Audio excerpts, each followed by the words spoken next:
You know what it is. We told her 6:30, so it's all good. It's all. It's going okay. back, enjoying that sunshine and that fresh air out there, pimping.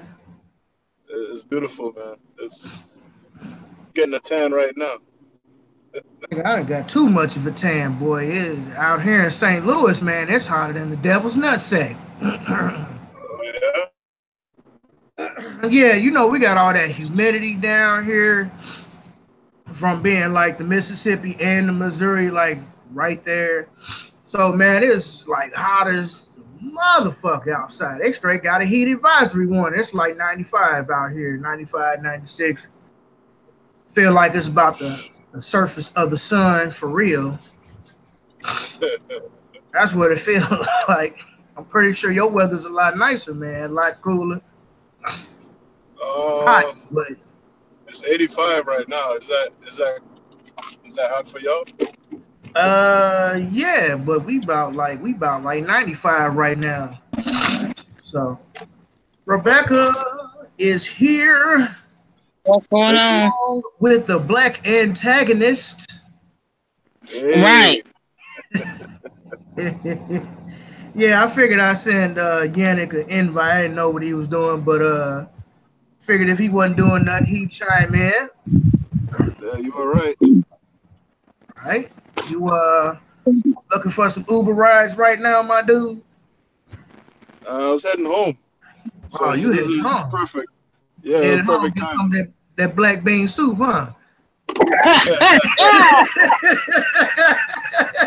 That was on the podcast. Man. That's stupid, man. What's going on? You know, he was drinking on that Parmesan. He had to get some of his wife's food to soak up that liquor. Yeah, Man. man.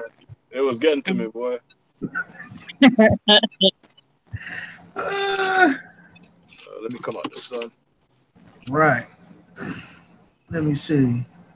Get this old pussy ass topic list together. Yes. Cool beans, cool beans, cool beans. Welcome, everybody, to the 27th official episode of the Socially Conscious St. Louis podcast. I'm King David. I am finally broadcasting from the base of operations, aka the crib. You can see I got the red, black, and green flag in the background. Real, you know what I'm saying? Got the fresh Knickerbocker hat on. You dig? Sitting up in the air conditioning because you know it's hotter than the devil's toenails Mm-hmm. outside. At least where we at, the humidity is getting to us. It'd be nice if I was just, you know, like 15 minutes away from the beach like some people, but you know, everybody ain't You stupid. there. Mm-mm. Man, we Pretty also jealous. got Yannick McCook rejoining us, aka the black antagonist, straight out of White People Eating Gator, Florida.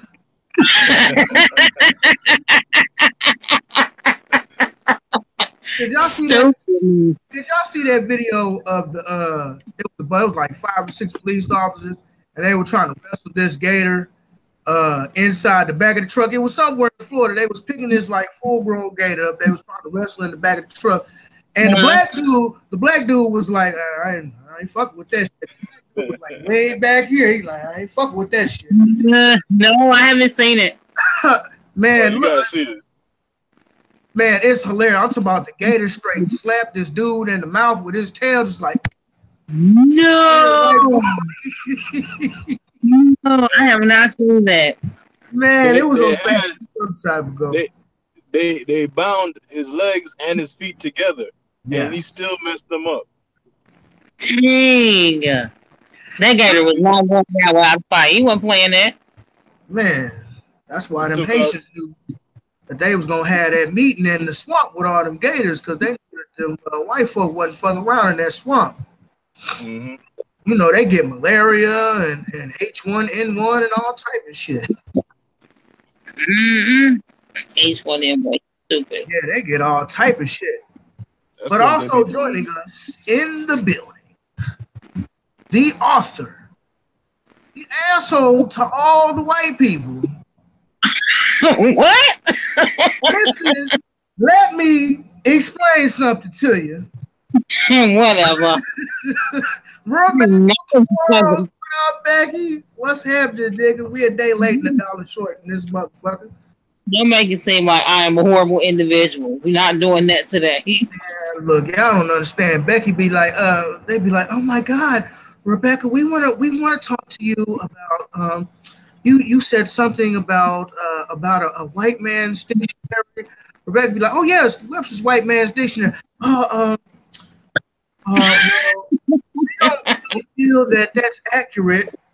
She'd be like, well, what's not accurate about it? Well, you see, we really don't know what that means. Like, I don't know either. There you go. You know any niggas that wrote the dictionary. Thank you. Becky, like, what black person you know wrote the dictionary? I'll wait. Okay. That's not that Speechless. That could be going in on them white people. I'd be like, Rebecca, you know you ain't supposed to tell white people the truth. Never tell white people the truth. Now I'm gonna find me a white man to lie to right now. You stupid. And Grandpa on the Boondocks, nigga. Yeah. Had an interesting last week dealing with the police and yada yada yada. Would you care to explain what happened? I know that there might be a pending lawsuit and or investigation going on, so we don't want to too much information. But if you could just briefly explain, what happened overall. Well, apparently, white officer and Hispanic officer pulled me over. The Hispanic was a rookie, and the white officer was training her. And they walked up to the car arguing about how fast I was going. Now, he said that he clocked me going the speed limit. He said that I was faster than that. Long story short, the white officer decided to get upset. They asked for reports. Hispanic officer didn't really feel it was necessary, so she just said, "Okay, we're gonna do whatever." So had to look at my insurance. Officer gave me a hard time about it. Hispanic officer, like, well, we don't need your insurance. We don't need your picture insurance. We just need a screenshot. The white officer tried to say that was inaccurate information. I told him, so whatever. My insurance, gave it to her. We already had his hand on the gun. David to call me.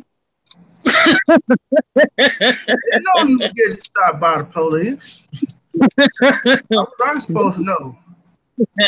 David proceeds to call me. Or maybe that was the spirit of the ancestors that put it on my heart to call you because the ancestors knew that you were getting stopped by the police. Speak on it. Well, nigga, you tried to get me shot by this white man. That's what you tried to do. Damn, you think like phones don't ring? Like, why is your phone ringing, nigga? Like, it's a phone. That's what they do. What do you mean? The phone rings throughout the car.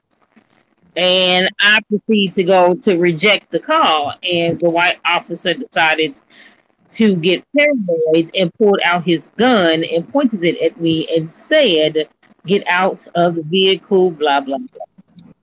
What? So all of that goes down. And then the Mexican officer, she's running back up to the car. Like, wait, everybody calm down, this and that. And cut to, he just knew I was going to jail for some reason. This particular day, I actually decided to wear a dress to work. A new dress. He proceeded to search me and said I was going to jail. Now, why do you need to check my legs and they are showing? I don't know. I called him out and said you're not supposed to do that because we have a female police officer present. And the officer confirmed. Mexican lady said, well, yeah, that is true. Even if she had on jeans, I am here and I'm supposed to check her. So he thought he was going to grab my wrist and say, you going to jail? I said, I will not be going to jail. I'll be going to work. And it turned into this whole big thing. So I had to call my lawyer. Police chief called and asked me not to put it on social media, so I can't say the name of the city, state, or the officers involved because. Right. So we met the officer at the courthouse or whatever, at the police station after work, and I proceeded to check the police chief about what was going on and how the situation happened. My lawyer pretty much was just there to make sure that I didn't say anything illegal or anything that could hurt my case. Which she really didn't have to say nothing at all. She said, well, that'd be that. So they trying to handle it. I guess they trying to handle it off social media, but she did tell me that they may try to drag it out. But she don't care. She was like, she said, however long it takes, we gonna fight it because it was wrong. And they kind of mad at the Hispanic girl because the Hispanic girl told the truth. And she told the lawyer what was going on. His was off, hers was on. And they trying to say, oh, well, he just had a bad day, this and that. Don't you have bad days? That's how they try to put it. So it is what it is, but we'll see how it goes. The officer who searched you was having a bad day. Is that correct? Apparently so. So, a bad day. Look at Jenny's face. Look at his face. Of female. You know, that's some hashtag Me Too shit, Rebecca. You need to go your all red and see if you could get some Me Too money. I'm not calling it sexual harassment. And he pulled his gun out. Because he was having a bad day.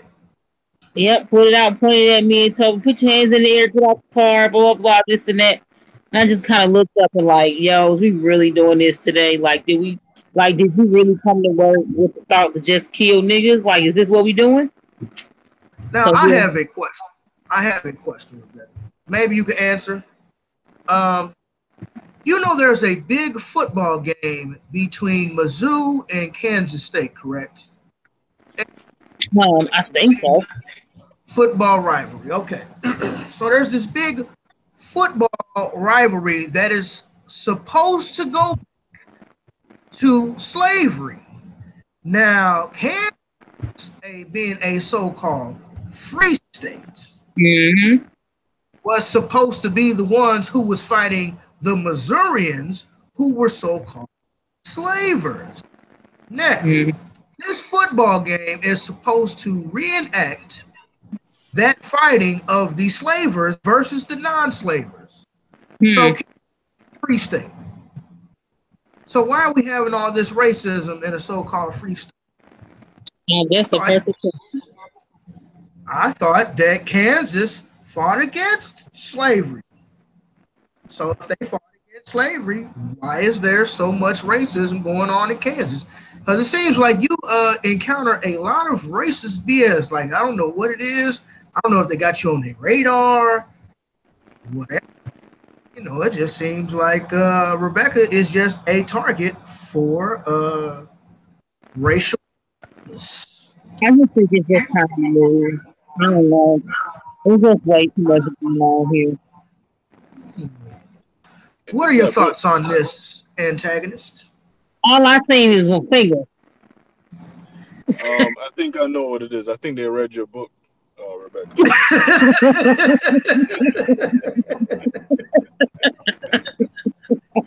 I don't know what you said to piss them off, but they read that book. I guess so. It's irritating. Wow. Hey, you know what's funny? Because I was to Jessica the other day, telling her what happened. Now, Jessica is the nice Christian sister that had that date with a few weeks back who said that she wished she believed in Jesus. Now, I don't have no issues with the sister. We cool. Now, we ain't really talked like that since then. But we was just sort of kind of, you know, catching up. And I was telling her what happened to Rebecca. And I said, now, you understand why you're not tripping off of what minuscule religious beliefs that you have. Regardless of how you feel about it, I don't care if you're born Hebrew Israelite, a Christian, a Buddhist, a Muslim, like you understand now that this is my best friend. This is my best friend. Like, bro, she could have very well been the next victim of police brutality. And I mean that with the utmost seriousness. So I'm like, see, now you see why I care about what your religious beliefs are, because that could have happened to any one of us. Yeah, true. That could be anybody. That could be Yannick. That could be me. I mean, obviously, Rebecca is the one person that we're talking about. But, like, that is how serious it is out here, family. Like, I know I crack a lot of jokes on this podcast, but let's be very clear. That to any one of us at any given time. And if we're not prepared to get off the dumb shit and come together on some real G shit, like on the totality of uplifting and all that good stuff for the Black community, this is what we do. And if you're not gonna do that, then you can pretty much fuck off. That's the way. We ain't got enough time. Get it? I agree with you on that. I know we have a lot of different factions in the Black community. And even people who want to separate themselves from Black community, they're still Black. But their beliefs, the only things that I cannot forgive is speaking out against your race. You know, there's a word for that, starts with a C. Starts with speaking out against your race, basically being a traitor to your people that look like you, in order to gain favor with people who don't look like you. Now, those people, I don't see any kind of solidarity with. In fact, if they were to get betrayed by the people that they're trying to kiss up to, as we've seen in the media, a lot of them have gotten fired and so on and so forth, or even accused of, the Me Too movement. Well, let me give you an example. Morgan Freeman, who I think it was maybe like 5-10 years ago, he went on Don Lemon's show talking about, let's just not talk about it because there ain't nothing to talk about. Next thing you know, he's getting accused, and he's part of this Me Too movement. So people like that, I don't see any solidarity with. I don't see any moving forward with them. They can all die as far as I'm concerned. That's true. The Haitians knew to get rid of the collaborators before the revolution started. Yeah. Well, for me, just been same old for real. Now, I'm not gonna lie. Earlier, I had a situation where I almost got caught up in a nigga moment. So I'm going to the Chinaman, going to the St. Louis Kitchen up on Kings Highway. So I'm going to the Chinaman. I'm cruising down Kings Highway. I'm rolling back to the crib. And some jackass, Kings Highway is like a three-lane road in most parts of it. Jackass decides to come from the middle lane. Kings Highway and St. Louis Avenue, you got that Salamas mobile gas station right there. So I'm rolling down. I just got ready to get to Salamas, and Jackass decides that he wants to come from the middle lane. He cut me off and proceed to go into the gas station lot. Now, I had to slam on my brakes, and I was probably about 3 inches off a dude's bumper. I was on the phone. She could vouch for me. I was pissed. Matter of fact, I'm still mad. I'm still mad about it. I'm still mad about it. That's the type of shit. And I don't want to be a violent guy. But we all have our dark tendencies. I'm not. I started to pull up on that gas station, go holler at the hey, bro. Fuck was all that about? I let it go. Learn to rise above nigga moments. Although the dark side of you, that pettiness side, wants you like say something, nigga. I don't want to derail the conversation here, but did y'all talking about nigga moment? Did y'all see the latest video? This hood chick. She was wearing like some jean shorts, like the ones that kind of show your booty, and like a wife beater, and she was trying to steal like a $10 pack of bundles from the Asian beauty supply store. Who was it? Huh? Was this a black woman? Yes, it was a black woman. Just trying to steal weave. Okay. All right, see, so y'all those are the type of people that we gotta leave alone. Yeah. Y'all didn't see it, so I can't really talk about it now. Man, did you see? I haven't seen the video, but I was I didn't say Tyreek's podcast where he was talking about Sway was interviewing some dude, and the dude made a song for black women. And Sway came on there and was like, well, what about the Asian women and these women and those women and those women over there? And dudes is like, I just made a song for the women who were in my life. I have some good black women in my life. And those, and here comes Sway. Well, the brother loves all the women. Like, come on, Sway. Like, we can't have nothing, bro. Nothing. Hey, hold on. I got to take this call.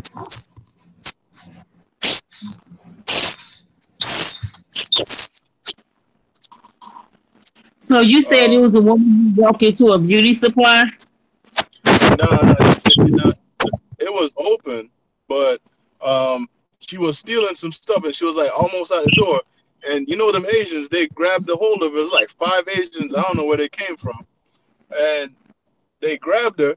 And then this one Asian woman, remember I said she was wearing like jean shorts, right? The short shorts. And the Asian woman, like, she was grabbing like her waist with the shorts, like the waist of the shorts, and pulling it, like almost like that's why they call me Slim Shady. I'm back. No? What's up, Dave? I'm like, be like, what? So did y'all see the latest picture that has been going around of King Mansa Musa? No. Have you not seen the new picture of Mansa Musa? No.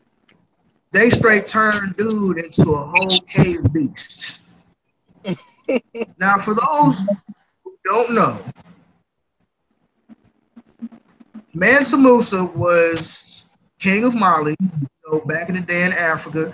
He was literally the richest man that ever lived. I believe he went on like a pilgrimage up to Egypt, maybe like on up to Mecca. And dude had so much wealth, he gave away so much gold, he threw off the Egyptian economy. I think they talked about him in one of the Hidden Colors movies. But dude was you on mute? I had the computer on mute. Dumbass, my bad. No, we couldn't hear you. Yeah, no, I had my computer on mute. I couldn't hear. I was like, what the hell's wrong with this thing? Because I was trying to tell her about that story, and then you singing that song. Oh no, finish your story, brother. I'm gonna try to find this picture of Mansa Musa so I can show y'all. Dude look like a whole cave cracker. All right, so yeah, Becky. So she was almost out the door, and one of the Asian women, like, they grabbed the shorts and they were like pulling it down. So you had like 5 Asian people holding her, like trying to get her back in the store, and there's one Asian chick, she was holding the pants, like pulling it down. So like you could see like the side. So it's not like you didn't get to see everything, but you just saw like the side of her, like the side of her thigh or whatever, right? So the cameraman was inside the store, like catching everything, and then from inside the store, you could see people outside the door, like black people looking like, yo, what's going on here? Like there was this one black guy there, and he was just standing there like, like what the hell?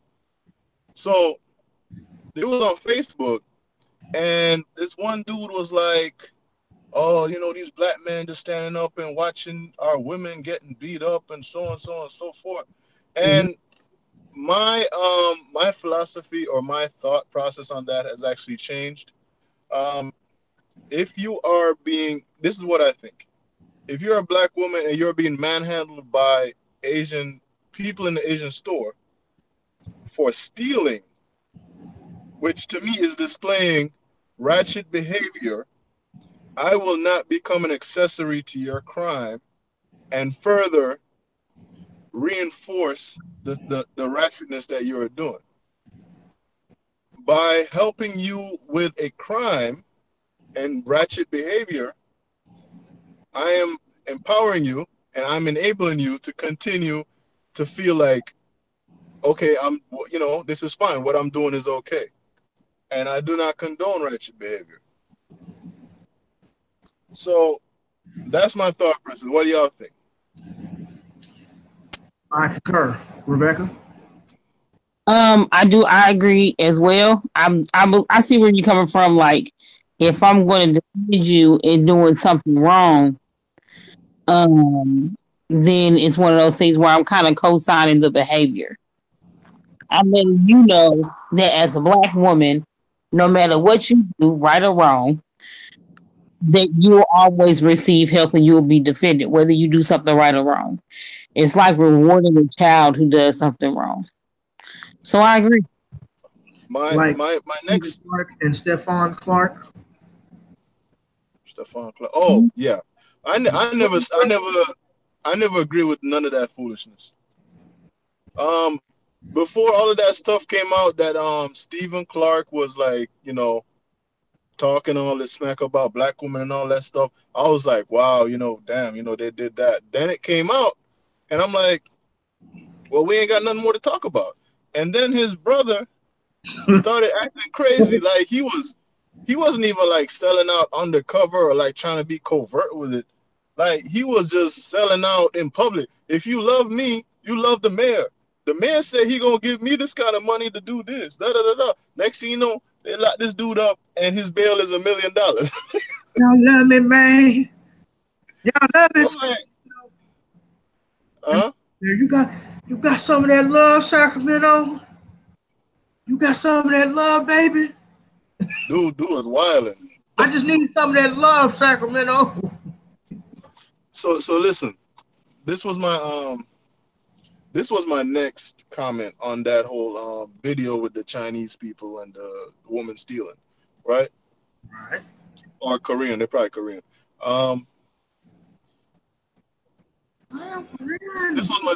This was my next comment, right? My philosophy has changed on a lot of things. Right now, you see that 45. Y'all know who I'm talking about, right? I ain't gotta say his name. I don't like to say his name. They took down Backpage. They took down all these escort services sites and all this stuff. And what that has actually done, and another thing they're planning to do is they're planning to cut welfare or reform welfare and all so on and so forth. Now, y'all might look at me like I'm cooning for saying this, but think about this for a second.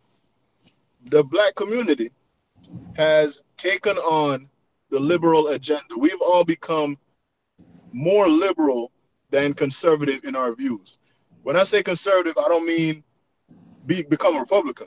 Like, I ain't saying that now, because I don't fuck with them motherfuckers, right? But you just have a standard you adhere to versus liberals is just like anything goes. Oh, LGBT, that's cool. LGBTQP, hey, that's fine too. Let's go out and celebrate, goddamn it, Cinco de Mayo. Exactly. Yeah, so my thing on this is, we have in the past, I don't know, 50 years or whatever, ever since welfare and black women realized that, oh shoot, I don't really need this man. I can just, the government will become my man. I can kick this dude out and destroy my whole goddamn community. Anyway, that's I'm not blaming that on women only, but that did happen. Y'all need to admit that shit. But anyway, um, ever since that until now, we've just been kind of run wild. And if you ask me, whenever we look at some ratchet video or something like that, and we shake our head like, "You, I can't believe this is my people. This is embarrassing." Blah blah blah blah. I believe that's the root of the problem. We decided to take up liberal ideals instead of being more conservative in our like what we used to be, right? Now, like I said, when I say conservative, I ain't saying go kill a nigga. You know what I'm saying? But I'm saying like be more conservative, like the actual meaning of the word. Like, okay, I'm gonna wait till marriage, or I'm not gonna be out there sleeping with Tom, Dick, and Harry. I'm not, as a man, I'm not gonna have 5, 6 women and do all this crazy shit. You know what I'm saying? Because I don't want to just put it on the women. The men, we have a lot of work to do too. The only difference between men and women in this conversation is that women are being positively, they get positive reinforcement from the media, from the dominant society, from other women, from gay people. They get it everywhere. So me as a black man, I can't look at a black woman and be like, yo, sister, you fucking up, because everybody else is saying, oh, you're doing great. Keep going. You know what I'm saying? Why can't you? Why can't I say it? Yeah, why can't you? I can say it. They ain't gonna listen. You ever try to tell a woman something that she don't want to hear? She'll cut you off so she don't have to hear it. All right. Point across, and then eventually, somewhere in your tiny ass mind, you're gonna be like, "Damn, dude was right." Nah, they'll never do that, bro. But it's like Inception. If you've ever seen the movie Inception, and you put an idea in your brain, bitch, you fucking up. Eventually, damn, I'm fucking up. So maybe I shouldn't have had 6 kids with 5 different niggas. Exactly. But you know what? There are no consequences for them because they can do that and then they'll still get benefits. In fact, they'll get more benefits if they do that. You know what I'm saying? So there's no consequence. So what that does is that puts us further down the rabbit hole. Our community is going further into turmoil because now we have generation upon generations doing the same shit, right? So anyway, let me come on the women for a second. I don't want to get on the women. But let's go back to the video. These ratchets are out here starving because they about to take that welfare away. They took Backpage away. You can't sell that pussy no more, right? So, and I ain't talking about black women as a whole. I'm talking about the ratchets, right? The hood rats, right? Let's not forget, Donald Trump likes Backpage too. Yeah, there ain't no Backpage, bro. It's gone. So what I'm saying is I think black men should defend black women, but ratchets, we don't have any business defending them. That's where I was trying to go with it. What y'all think? I concur. Rebecca, as a woman, do you disagree with anything I said? Please tell me something you disagree with. I don't. It's going to be hard. She don't disagree with nothing you said. Not at all. Yes. I was hoping for some pushback. Can y'all see that nice looking piece right there? Oh, I have seen that. Yeah. That's apparently that's Lance Lewis. What the hell is that? Notice how pale and stringy hair. These motherfuckers trying to whitewash everything. That looks like Jesus Christ. Look, I was going to say the same thing. I was about to say, they took a picture of Jesus and threw a real color on him.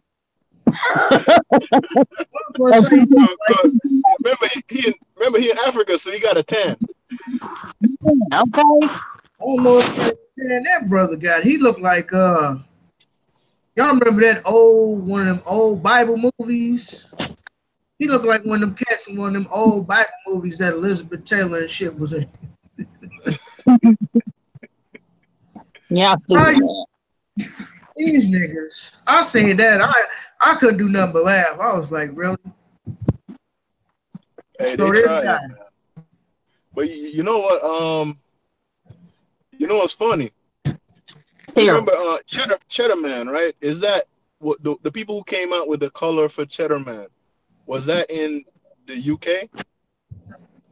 What is Huh?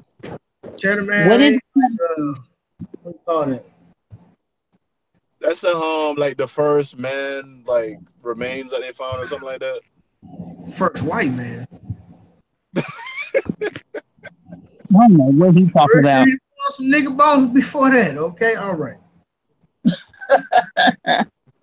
Rebecca, it's like a caveman that they found like some DNA or remains or something like that. He was like one of the first people in England or in Britain or something like that, and they recreated him using his DNA, and it turned out to be a black dude.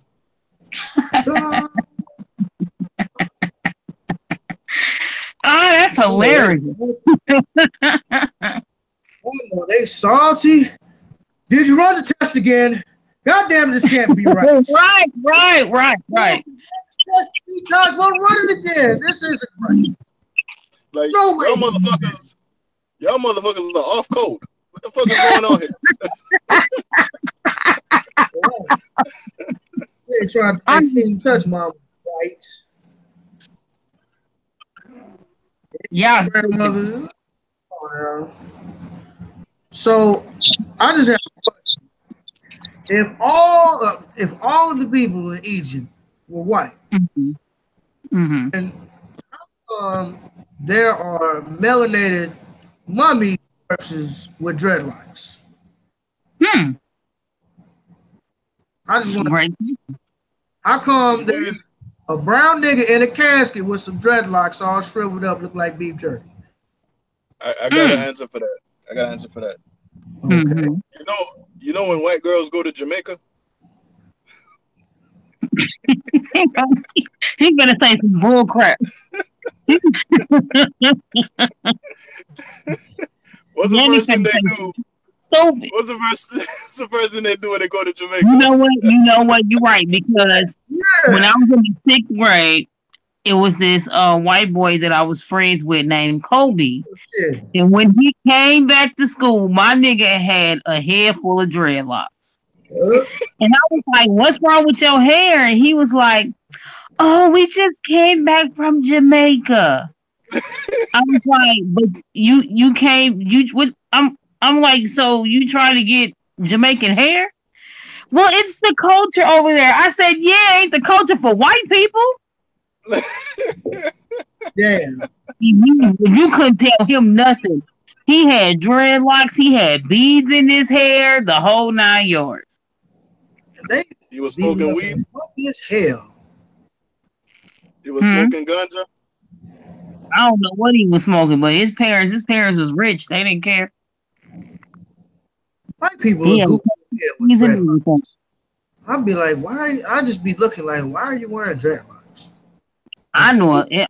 I've seen quite a few people around here that wear dreadlocks, and they say they are Rastafarian.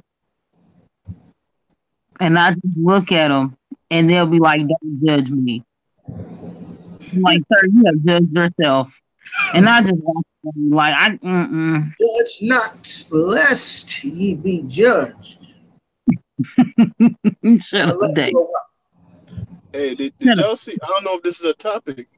Did y'all see that dude who got arrested? That gay dude who got arrested by the cop, and he started screaming. Oh, I heard about that. I have not. I was like, what?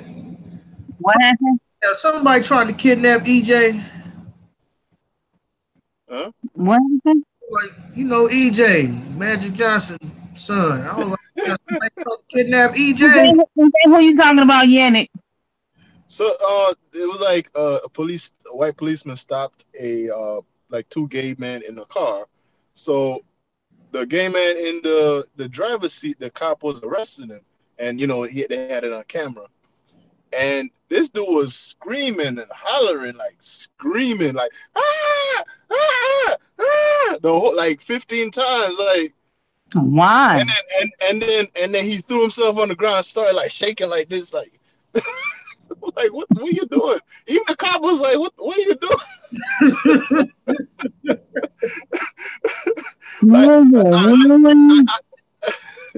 I feel. Listen, y'all never hear me. Y'all never hear me say this again. I felt bad for the cop because I was like, damn, he ain't signed up for this shit. Say something to him, like that's unnecessary or something. I was like, Man, he said the cops. He went down and started shaking. You gotta see it. Just the he was.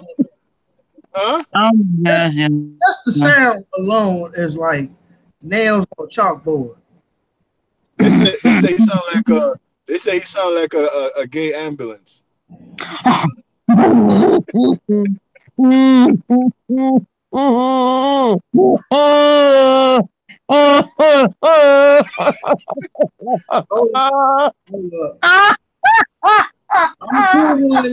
pull one out of our special guest Metu's book.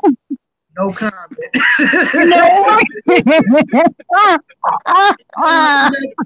No comment, Jalo. Man, oh my gosh, I hate y'all. No comment. That's exactly what he would say. Oh. Man, you know I ran into that is terrible. You know I ran into Metu Saturday. Oh my God. Having a long discussion with this guy. He's like, yeah, I'm just gonna get this, and when I'm done with it, I'm gonna take it back. I'll be like, what? Use it for these 2 little days, and I'm taking back and get my money back. You know, being a revolutionary, you need all your money you could get. I'll be like, you cheap. Cheap, bro. Like, I need finances for the revolution. I'm like, you cheap. You may just need a lawnmower for the revolution too. Like, what are you doing? Look, Metu so petty. He said he got a lawnmower from Home Depot, cut his grass, and then took. He's like, sir, what's wrong with the lawnmower? He's like, oh, I got. Why did he do that? Why did he do that? Like, did he even clean the lawnmower? Did he even bother to do that? Like, you gonna take the lawnmower with grass and everything? Okay, wipe off that table before you pay. That is crazy. I just cut my lawn. It didn't cost me a goddamn penny.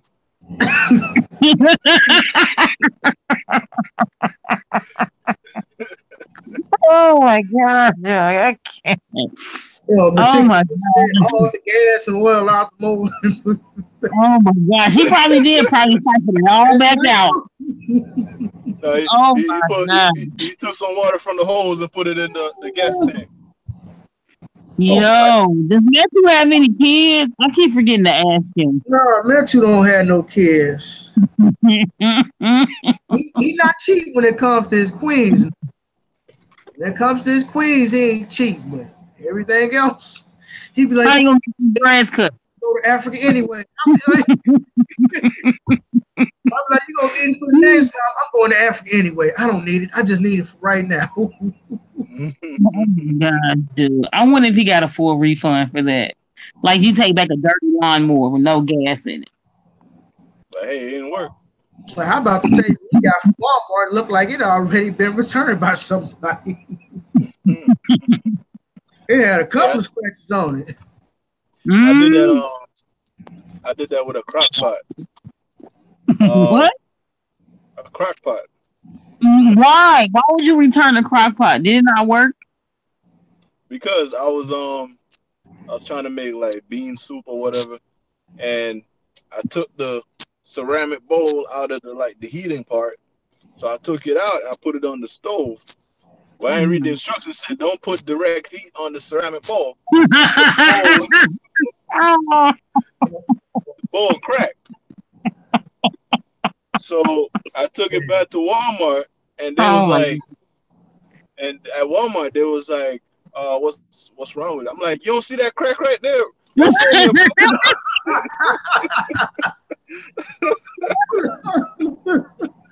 You gonna make it seem like it's him. Now this is the third time I keep getting the crack pot. Why did you do something about that, Walmart? Oh my gosh, that is damn product. He's right there. Really? I've probably done that once or twice, gotten something, broken it, and then took it back. You got to be enough. You're the only person I've never done that. You bullshit. You ain't never called Charter. And after your 3 months, your shit. I don't return anything. If I can't use it, I'll give it away. Oh,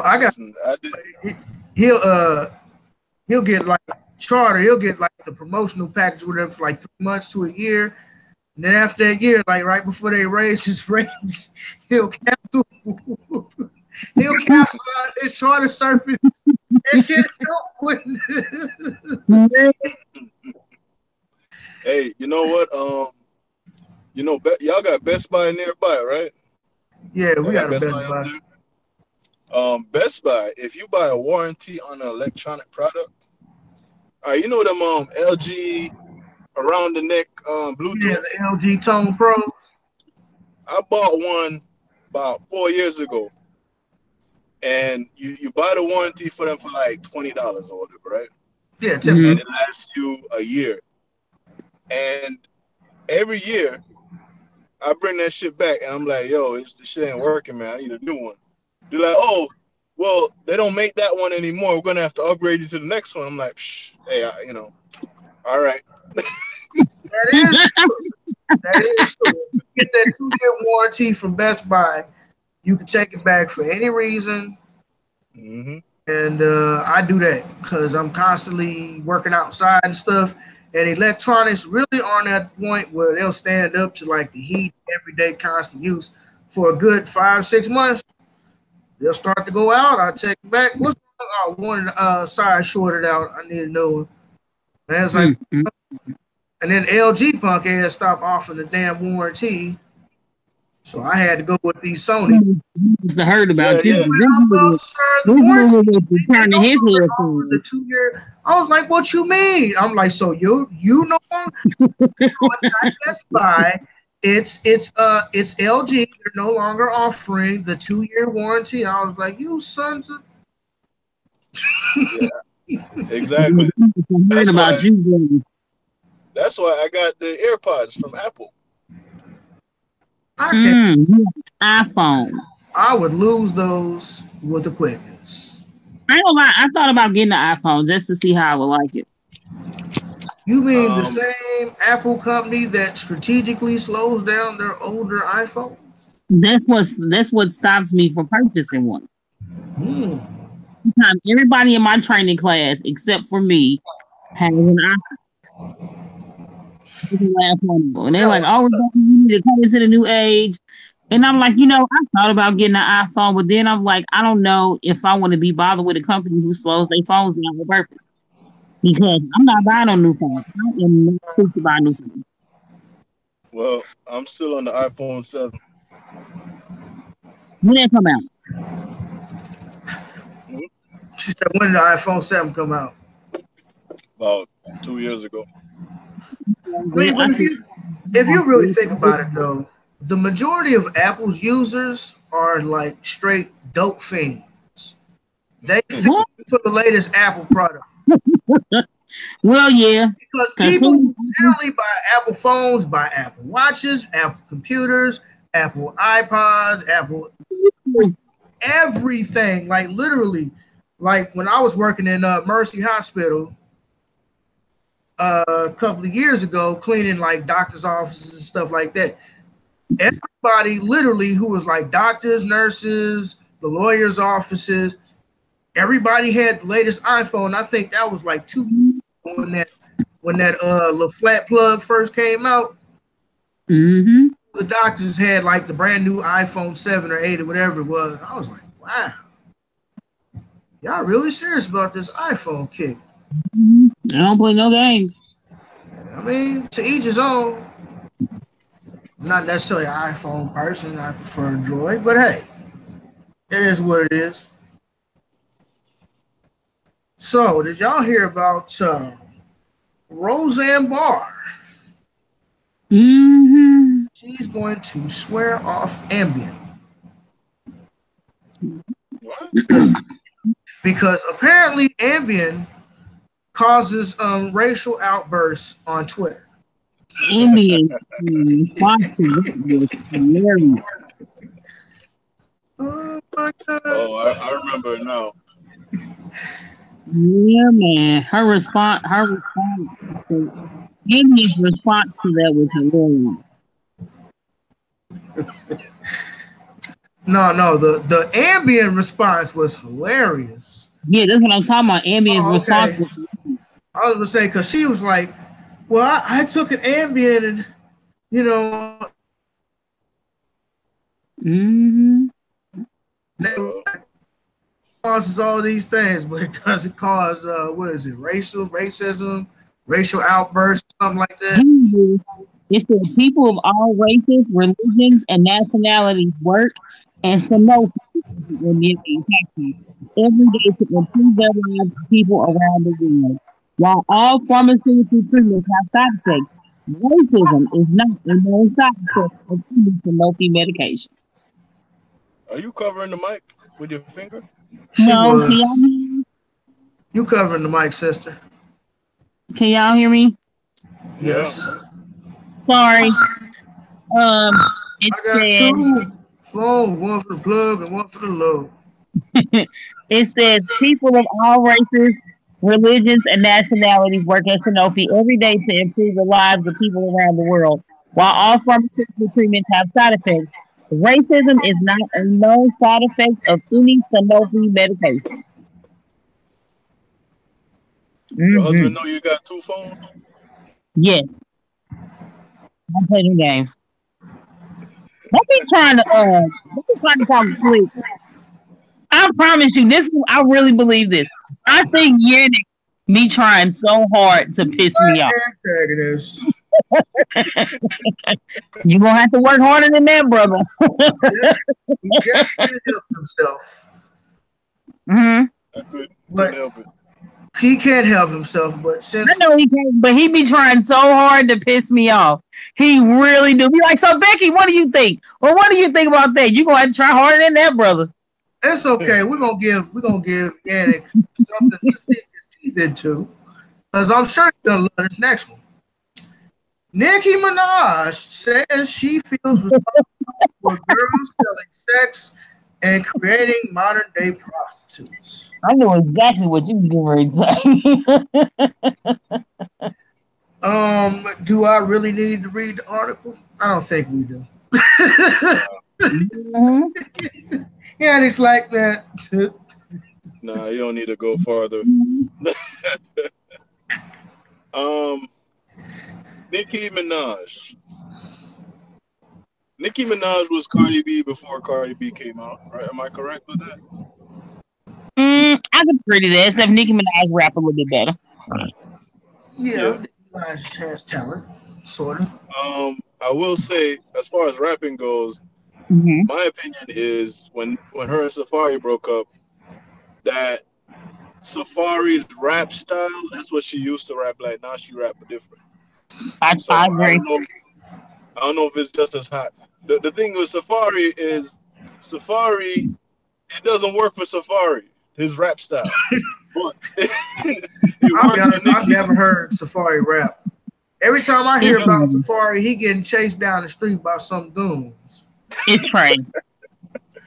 He sounds just like Nicki. He sounds like Nicki, like what Nicki used to sound like, where they was like, oh my God, she's crazy, but it don't sound right coming from a dude, Ain't that weird? It don't sound right coming from him, even though it's his lyrics and his rap style. The way he rap is trash. It's 100% trash. It doesn't work for him though. So it's kind of like what was that?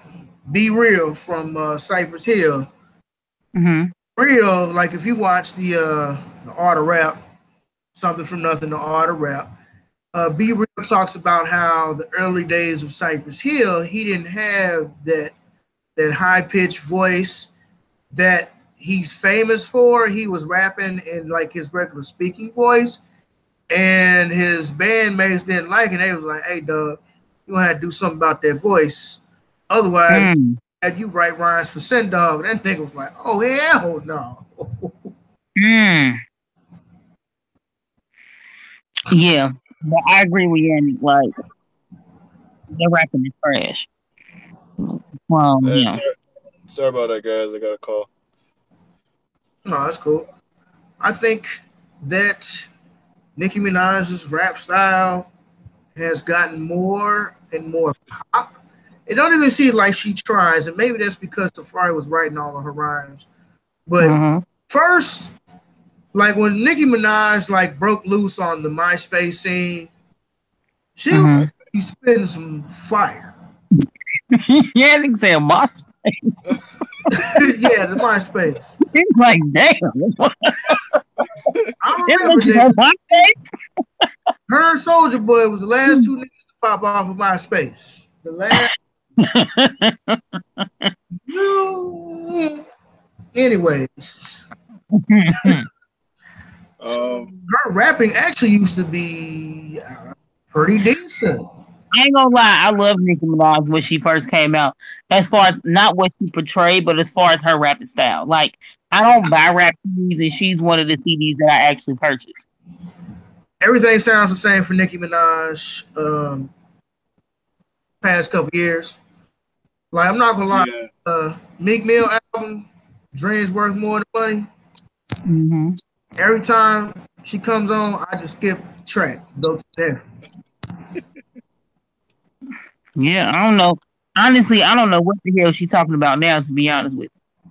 Not a goddamn thing. She trying to cross over to television and pop. That could be why. Over to Telemundo. No, you know why though. You know why? What? That she trying to cross over to Telemundo? To other forms of media. Is what's her name? Was it Foxy Brown or no? Young Mom. Lil Mom. Young Mom in the Sheether. She called her out. Oh, you talking about? She was like, Remy Ma. Talking about the dyke bitch. Remy Ma. Oh, Remy Ma. That Young Ma. She called her out. Remy Ma could get that dick. I'm just saying. She could. But let me tell you why though. Let me tell you why.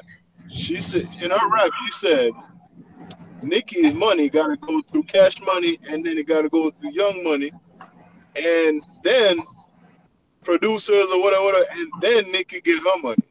So if she gotta do all of that with music, it makes sense for her to sign into TV, into other kinds of media.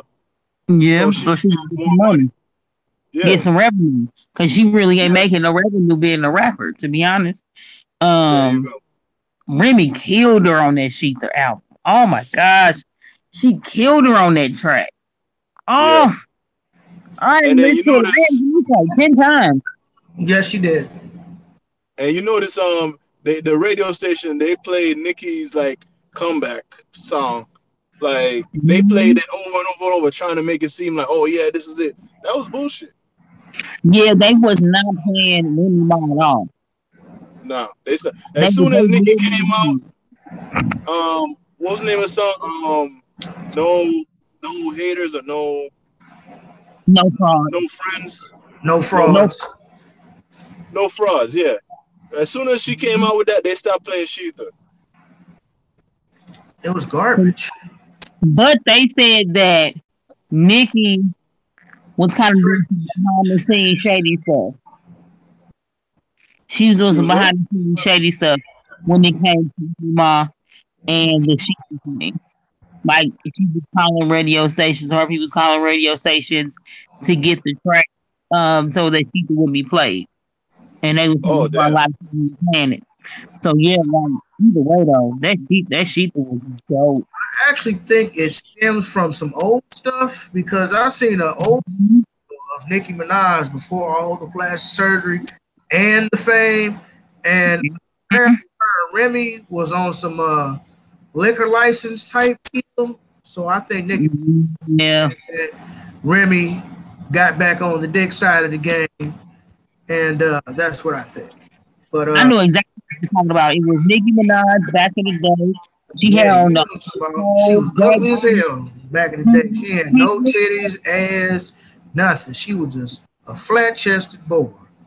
She looked like she looked like she had a high top fade up under that damn jumpsuit outfit. She had like a blue jumpsuit outfit and some Timberland boots. And she was on the phone, had Remy Ma on speakerphone, trying to holler at Remy Ma because her and Remy Ma used to date, and Remy Ma was like, "I'm good on all that." So yeah. Ram, how come you don't want this plastic dick no more? Cause I got a real one. Click Oh my gosh. Not what she said. the power of the D. Ugh. But back to the subject at hand. She feels responsible, and she should feel responsible for her niggardry that she has created over the past 10 years. It didn't start with her. It definitely ain't gonna end with her. She could be a little facetious. I don't know. I don't really care. But Nicki Minaj is no role model to nobody. But you know what? She on that shit that the white rappers or singers who try to cross over to rap, when they're done with rap, when they done took the notoriety from rap and they try to cross back over to pop, what they do is they diss hip hop, like Yeah. Justin Bieber, Hannah Montana. Um, that's the only two that really stand out in my head. Remember when they was gooned up and all this stuff, and then all of a sudden, when they get the fame or the money that they got from that, they got the notoriety. Now all of a sudden, oh, rap is too violent for me. See, it was Usher was the one who gave Justin Bieber the cosign. And who else did you say? You said Justin Bieber and Hannah Montana. Miley Cyrus was Yeah, she came up through the Disney circuit and all of that bullshit. And she did country music for a while. And then when that country music shit, pop shit started to die off, she got with Juicy J and Wiz Khalifa, started twerking her no having ass off, started smoking a whole lot of weed, and all of a sudden the bitch is invited to the picnic. And then, after about 2 years of wretchedness, she decided that she wanted to re-enter white society. And she went back and came out with a pop album and denounced all of that foolishness, all of that niggardry that she was doing. And then white folk was like, nope, stay your ass over there. That album flopped worse than LeBron James in the NBA Finals. damn, that one hurt me.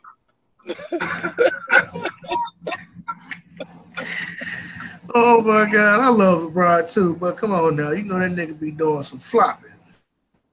Hey, but you know what though? That dude need to get the fuck out of here. Yeah. Anywhere, nigga, anywhere. He gotta go to a championship contending team. And literally any other team. After that shit, J.R. Smith and George Hill did, nigga. Nigga, how come you didn't know we had time on the clock? I just stand here and look pretty, you know. Now, question for you, Yannick.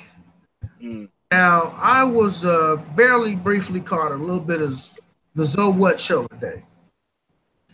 And they was talking about the differences between like Kobe, LeBron, and Jordan on the way they react to like certain situations.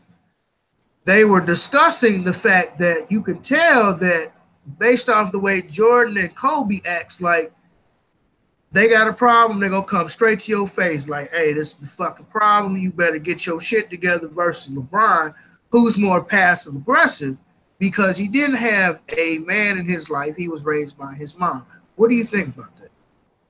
Damn. I don't know if I agree with that first. All right. Damn. Listen, I'm biased with the LeBron thing, but I don't believe that he handles things in a feminine manner. I believe that he is the leader of his team, and he plays that role very well. Now, he might lash out like when they doing bullshit on the court, and then he'll go back and be like, "All right, look, team, look, I'm sorry, I lashed out. It's my fault. Let's get this shit." Well, not so much feminine, but like passive aggressive. Like he won't. Hey, JR, you fucking up. Like, okay, so take the finals. He got mad and just completely shut off. You could tell from his body language, he was way the fuck over here. The team was over here. It's just his passive aggressiveness versus, look, bro, you fucked up. We all know you fucked up, but it's cool. Let's get out here and get this money. They say that LeBron, he never really comes to you directly if he has a problem. He'll tweet about it or he'll make some general bullshit about it versus a dude who has a man in his life. He'll be like, hey, you need to get your shit together. I can't verify what you're saying, but I'm gonna take it as gospel, right? So let's say he did all of that, then that is a valid argument. I don't listen. I watch the finals and I watch the highlights, and if I see on social media that J.R. Smith did some bullshit last night, I'll watch that game. You know what I'm saying? Like, I'm not in it like that, right? So, if y'all saying that this is how we, I'm not either. This was just from what I was listening on Zoe's show. Now I did watch the finals, and after that first game, I can see where they have a point because just based off of how he acted in the final moments before overtime, like when JR completely fucked up the whole situation, like LeBron was completely shut off from his entire team. Now, I do believe he's a leader and a good leader, but, you know, like, his way of handling certain confrontation. Right. Instead of like Jordan would have been like, Jordan probably would have cussed you out. He might have, punched you in your jaw, but then Jordan would be like, all right, get your ass up. We got to play overtime. Versus LeBron, like, you could tell after that, LeBron completely shut down to the point where, like, he went in the locker room and I think he punched the whiteboard, the chalkboard or something. Oh. After game one was the reason why he really didn't shoot during the other games because, again, the passive aggressiveness, and I can kind of see where they have a point because, if, like, instead of directly telling somebody you have a problem, you went and fucking punched the chalkboard and you bruised your hand. Oh, yeah, I heard about that.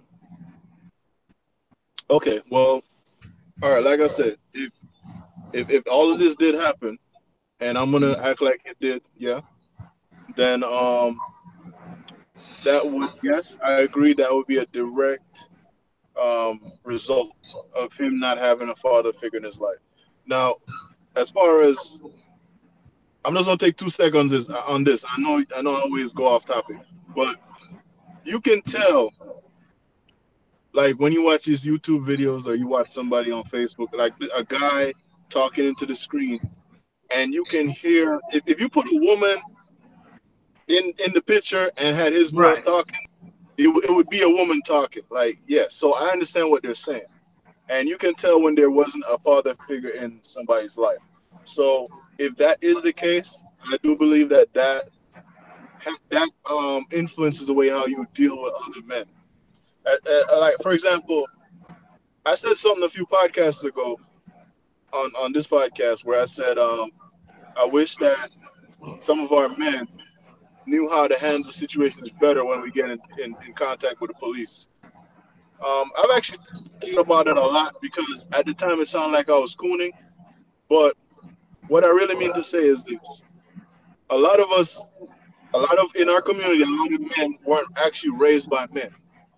Now, when you saw the King Tariq, King Flex, when the cops came to the house, this dude walked out his house with his ID in his hands up. He went over to the policeman and he spoke to him like a man. He took the handcuffs or whatever, and Right. the situation was calm. He wasn't screaming like a bitch in the streets. Exactly. Get off Now, me! that's how you, huh? Get off me, sugar! Don't hold Exactly. me!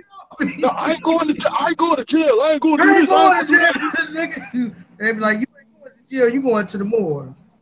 Exactly. And that's the difference. And that's exactly what I meant. It's like there's a way to handle things as a man. A woman is gonna let all her emotions come out. Yeah, I'm mad because you harassing me, but as a man, I know how to keep the situation calm. Rebecca? Rebecca didn't do any of that when the copper pulled out. No, she didn't. Why are you arresting me? Nigga, get your hands off me. Yeah. Rebecca you covered. Huh? You covered Yeah, I heard the you. mic. Nigga, you moving around so much. What's up? Huh? Go ahead. Moving around a lot. Sorry about that. So Rebecca did not act in such a manner when the racist police officer pulled out the Draco. I did not do any of that. I'll tell you what. Listen, this is another thing. You know, I like to say controversial shit, but you remember that it was in Texas. I think it was Fort Worth, Texas. It was like a couple years ago. This white guy was painting his fence. He was a neighbor, and this black kid came and he threw something on the floor, and the white guy like hit him or something like that. So the black woman came out and she's like, "Why you hit my son? Da da da. You don't have no right to hit my son." And she called the police on the guy, the white guy. The police came, and he was like taking up for the white guy. He was like, "Why did your son litter?" And she was like, "What? You can't talk to me like that." Da, da, da, da, da. Like getting, and she ended up getting arrested. You remember that, right? Now, that is something that only really happens in our community.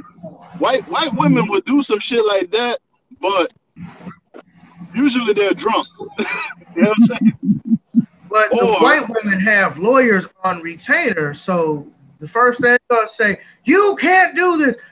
First, there's gonna be two phrases: "You can't do this," and "I'm calling my lawyer," or "my husband. I'm calling my husband, lawyer, and you can't do this shit to me." Exactly. Now, there's two things I want to point out, right? First thing, why is she calling the cops on another man? Why is she calling Uncle Ray Ray or, the father of the child, right? Now, that's one problem right there. We're going to leave that one alone, right? The second problem is this. She, as a black woman, she is so comfortable getting up in a man's face and talking shit to him, which is something that we've seen that black women do to black men. But this ain't a black man. It's a white man. This motherfucker was shut up at school because he's upset that day, right? Yes. Because he was having a bad day. Yeah, exactly. Now, so he ain't gonna take that, right? So the number two problem is our women are too comfortable disrespecting men. Like, now I'm not saying that that guy was right or anything like that, but I think that's the real root of the problem here. Like, a black woman will get up in your face doing all kind of shit and she'll feel like there's no repercussions. That's the problem. Now, I encourage y'all to disagree with me. Please disagree with me.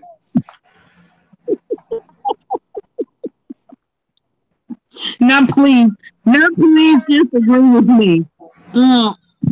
Well, The only person that I know that will probably disagree with you is my sister Monique, and since her and I have a relationship, that's never going to happen. Now, um, I honestly believe with the way that women are raising their children now, I honestly believe even if it was a black man, she still would have called the police. I believe whether it was a white guy or a black guy, I think she still would have called the police, or she would have called one of her family members to come down and try to get dude. My opinion. If what? I said I believe if the guy was black, she still would have called the police, or she would have called her family members to come down and get him. No, that's something that we've actually been programmed to do. Our women have been programmed to do that to us. Mm-hmm. Now, what I say is this: if it's community problems, we gotta solve it in the community. You know what I'm saying? Mm-hmm. So, concept foreign to most people. Huh? That's a concept foreign to most people. Yes, there it you is. go. Now I will say this: like the way that my uncles were raised, they wasn't raised to call the police. It was the women that was always screaming, "I'm gonna call the police." No lie. But if you look Like, at what's no, if go you ahead. look at if you look at what's been happening lately to all black people, like at these Waffle Houses or wherever, you know, like let's say we barbecuing and Becky walk up and want to call the police, that's actually a white woman's tool. Mhm. So Yeah, where did our women learn that from? I think women learn that through the system of white supremacy. And this is why I say that because Take your hand off the mic, please. my man not on. Is it? Can y'all hear me? I can't Yeah. now. Sorry about that. So I believe that part of that is due to a system of white supremacy. And am I wrong for that? Nah, you covering the mic again. Love covering up that mic. Can you hear me now? Yeah. I said I believe that our women started doing that in the system of white supremacy. When the government started taking care of our women, it got to the point where they felt like they need their men. Right or wrong, I'm gonna call the white man who been taking care of me to come get you at my house. There you go. That's how I look at it. There you go. There's this woman who makes a video called Kendra Dee. She on YouTube. She said that the police or you know, the term is now white daddy. They have actually become the protectors and providers of black women in our community. So if somebody is providing for you, aka welfare, and you would look to that same person for protection, if something happened to you, you're gonna call the police. I agree. Okay. But I think it's only because welfare is going to put up with your bullshit. Yeah. Yeah. Welfare wants you to be jacked up. Exactly. A real dude gonna be like, bitch, get out. Come on, man. Ain't no real dude gonna play that bull. All that stuff that you just got finished saying, ain't no dude gonna say that. And if you on welfare, then you probably got 3-4 kids. You know, you worthy to get skeeted in and skeeted on, but not white. And that's the problem. We have too many thoughts out here. And I'm talking about male thoughts, female thoughts. We got too many thoughts out here messing up the community. Yeah. And then when dumb thoughts breed with other dumb thoughts, they create dumb thought kids. Thoughtless. Toddlers.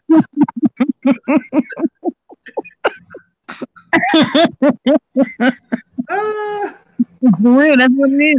They got toddlers. So now we have a whole generation of toddlers. That should be a hashtag. Hashtag toddlers. For real.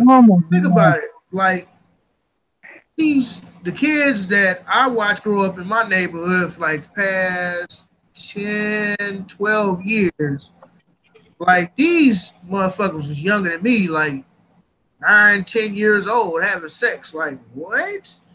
Wow. Like, huh? What? Like, anywhere, any little place that they could find where they could get them a nut. I was like, wow. That's crazy. I lost my virginity at 17. Man, I was stunned. I was like, wow, for real? Wow. They're fucking like that? And I mean, they good kids, but, you know, but they had positive influences in their life. I know a lot of them, their grandmother was in their life and stuff like that. But what about those who don't have any positive influence in their life? And they just out here fucking. Mm-hmm. And you think that you have acceptance from these men or these women by how good you lay it down. And at the end of the day, when people stand up, they put on their pants and they go about their business, because outside of fucking, nobody wants to be bothered with you. Now, because of the poor fucked up decisions that you made, now you on wicked welfare and white daddy got to provide for you. Reading them Fabio manuscripts, did you think a white man gonna come in on a white horse with white cake and save your ass? It ain't gonna happen. Those are the women who are out here stealing bundles. Or that Yannick was just talking about. But can I say this though, that grandmother, she's elderly, she's tired. She's just gonna maintain the children. She's not gonna discipline the children. She's not gonna be that concerned with their education. Like, I mean, she gonna look at the report cards, but she's not gonna sit down every day and do your homework. Some grandmothers, because I know in like my neighborhood, there are some grandmothers who don't necessarily live with their grandchildren per se, but they all live like very close to one another. And when some of these kids get out of line, grandma will snatch your ass up. Hey, pay attention when somebody talking to you. Sit down. Or if we have a problem with some of these kids, don't worry, we're going to call Miss So-and-so. She going to handle it. That's their grandma. Some grandmas don't play. I say, like, if your grandma lives like neighborhood in your community like it used to be back in the day, where you used to have pretty much your whole family lived in like the same general area, I think the relationship's different. But if you just go over your grandma's house, get cookies and ice cream and watch reruns of Matlock, then I think yes, you would be correct. But all right, stay with me on this. And this is controversial, so disagree with me, of course. Throwing disclaimers. Hey, I'm opening the conversation controversial, guys. Put your seatbelt on. Right. The views that are expressed by Yannick, the antagonist, does not reflect the views of you notice we say some wild shit on this podcast. No, but listen. That is reactive behavior, because if you don't teach the children proper conduct, but you wait until they fuck up and then you're like, get your ass over here, I'm gonna beat your ass, da, da, da. Or if you don't sit down and do the homework with them, but when the grades come back and they're bad, then you beat them. That's reactive and not proactive. Right. I agree. So who is sitting down and doing the homework with these kids? Who is after school taking them to do an extracurricular activity? Who is making sure that these kids not out in the streets, but they actually doing their homework? You know what I'm saying? That requires a lot of energy and time. And I don't think it's fair to put that on the grandmother. Right. But sometimes grandma's all we got. That's unfortunately. true. And that's just what it is. Yeah. The community's so broken, sometimes all we got is grandma. Grandma tight. I'm 34 years old. Yeah, somebody touch me, because I ain't called them in a while. Right. Some kid whoop my ass. I can speak from my own personal experience. But that's something that I will not be discussing. But I can definitely understand that, grandma be tired, but because the situation that it is, grandma got to step up and raise another set of kids. Yep. And that's a failure of. Shout out to all the grandmothers out there. When we gonna have Grandmother's Day? You said you were Grandparents' Day. Grandparents' Day. That's true. Now, Kane. So listen, guys. Yes. I actually gotta go. I gotta maintain a wife. It's been a pleasure having you on, Yannick. You got something you want to promote before you leave? I would like to promote my black bean soup recipe. Yes. Passed down by my great grandma. Great grandfather, Paul son. Coming to a store near you, the antagonist black bean soup. Yannick's antagonist black bean soup. If you buy a can of antagonist black bean soup, you will get a fifth of Hennessy. A fifth of Hennessy. Wow. This guy, we went from Parmesan to Hennessy. Upgraded. All right, guys. Must be pay week. Them Uber checks must be paying out good. We don't went from Parmesan to Hennessy. A whole fifth, you say? Man, a whole fifth.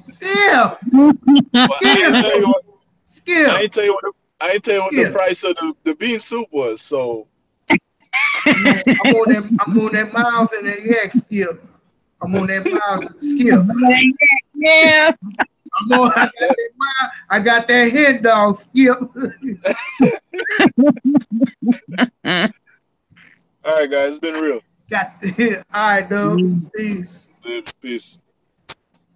Oh, Lord. That dude is a 4.5, man. That is the black antagonist. Let me see. Oh, yes. There was a white man. I'm going to see if I can find this article on my page. There was a white man. This is a local situation. Okay. There was a Webster's white man who OD'd on 44 and Arsenal. Well, technically it would be I-55, 44 and Arsenal, whatever. But yeah, so he basically OD'd at I-44 and Arsenal. Mm-hmm. There was a guy who called, I guess he called the police. Paramedics came, revived the white guy. Mm-hmm. And the nigga drove off and went on about his merry way. Mm-hmm. And the dude who reported it was mad. Okay, it was a truck driver. So this is to Fox 2. St. Louis truck driver Chris Connor was on his normal Friday route when he saw a car that was partially blocking the on-ramp from Arsenal onto Interstate 44. Mm-hmm. He jumped out of his truck and found a guy in the car slumped over with a needle in his lap. Connor said the man was convulsing and drooling, then started turning blue. Connor called 911. He said the driver's foot was still on the gas, but the back wheel had gotten stuck on the curb. If not for that, Connor, the driver, may have ended up in the middle of the driveway. Mm-hmm. Paramedics arrived. They gave the driver a dose of Narcan and was free to go. Connor was shocked. He thought the police should have been there to detain the driver. St. Louis Fire Captain Garen Mosby said that unless the scene is dangerous, police are not dispatched to overdose calls. He said their protocol is to administer Narcan and then assess the individual. If you have a series of questions and your level of consciousness is at an acceptable parameter, then you have the ability to sign a refusal, because at that point you are deemed medically competent. Rebecca, what do you think about that? The man was driving, and apparently he was shooting up and driving at the same damn time, and it had a whole wreck. And if it weren't for a part of his back wheel getting caught up on the curb, that could have been a serious injury and or fatality to somebody. Speak up. I believe he was white. I believe that if it was a black man, he would have went to jail. That's my opinion on that. Would you like to expound upon that, Rebecca? No, that's just my opinion. I believe if he was black, he would be. Yes. Well, isn't it the white thing to do drugs and drive? Oh my God, the white. I mean, for real, this nigga was shooting up heroin. So I'm trying to figure out, how do you, or did he already have the heroin in the needle before he pulled off? It could have been very well possible, or he could have been multitasking. He could have So what are you doing? He got the steering wheel and he got the little spoon and he.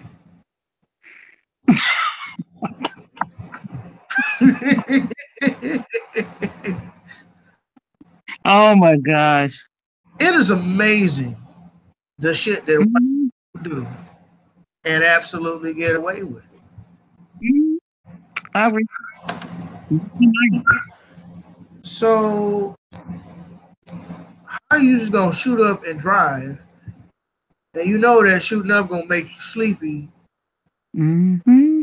Like you couldn't wait to reach your destination? You don't care. Apparently not. I feel like drug users are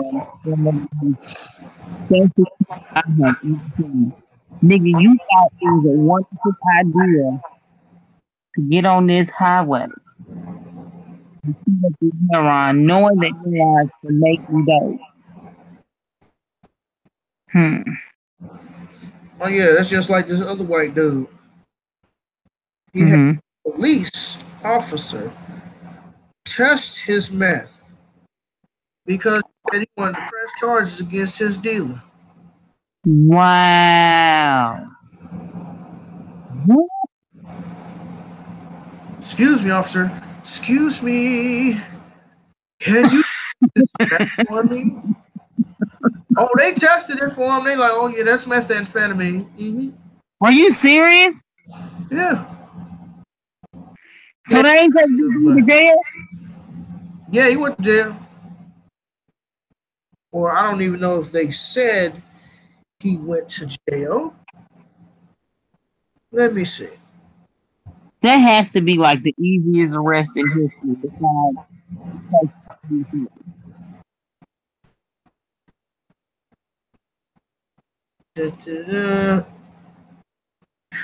Yeah, they walked him over to the jail. He was charged with possession of methamphetamine. That is so. You legit went to test your meth. Yes. Excuse me, officer, can you test this meth for me, please? Like, I wonder, did he call them? Did he get pulled over? Did he walk up to him? He walked up to him. I think they put an ad out, like, hey, we'll test your meth for you. and somebody was stupid enough to actually take them up on their offer. It's like, I want to see if this is real. I need to press charges against my dealer. I ain't gonna press charges against a nigga who sold you an illegal substance. And then, do you really think that you gonna make it long enough for them charges to be filed? You have to see on the deal. What you say? I said, does he think he was gonna live long enough for those charges to be filed? I mean, I'm pretty sure he's buying from some low-level meth head just like him. So, like, bro, you would have to snitch on the dealer. It don't matter. He sold him some bad drugs, and he wants to sue his ass. Press charges.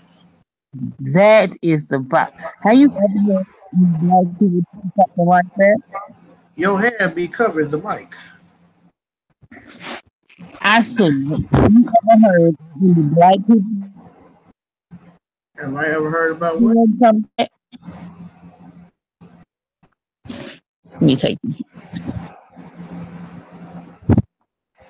I said, have you ever heard of any black people doing something like that? No. That's crazy.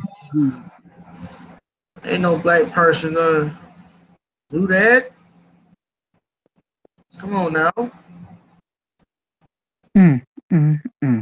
First of all, police arrest us for having a blunt in the car.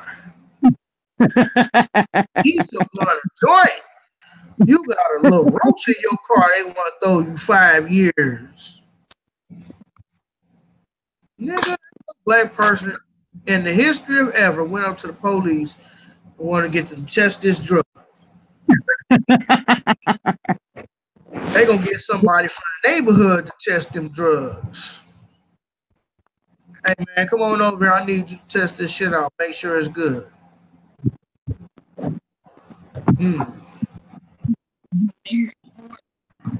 Yes. In other St. Louis local news, Rebecca, that wasn't local. This one is. The King's Market down there up on like King's Highway, like right over there by Saul's Market, it's King's Market. These motherfuckers was confronted by two sisters for selling outdated products to the black community. That's what they should have done. These niggas had a whole fit. Matter of fact, here. Then I walk around and get cereal, and that's a year old. And then not only that, the cookies are a year old. 2 years old. 2 years old. Everything that I picked up was outdated. Turn your phone off. No, you pay my bill. Coon alert. Across the street. When you're across the street, don't you check your stuff? You check your shelves, right? So why are you not taking the stuff off the shelf? I'm taking it off the shelf. My thing is, it's not illegal. No, you're not gonna close it in. Anyway, you get the point. Yep. So that is what the King's Market looks like on King's Highway, y'all. Y'all need to shut that goddamn store down. And I've never, every time I see that store, I drive past because something look janky about it. I ain't gonna lie. Now, I ain't never seen. Yeah, they used to be across the street where that Chinaman was at. They used to be right across the street where that Chinaman was at, but they moved. Because that used to be the beauty supply up on King's Highway. Like, you go on, you pass your crossover page, you got Land of Oz on the left-hand side, you got Saws, then you got like a little yellow building, it's got like a little Chinaman right there, and there was a beauty supply across the street. The beauty supply business went out of business, and these Arab niggas who was in the building across the street moved to the opposite side, where they got products that's goddamn a year, 2 years old. Mm-mm. We don't have no friends, y'all. Just here to chill.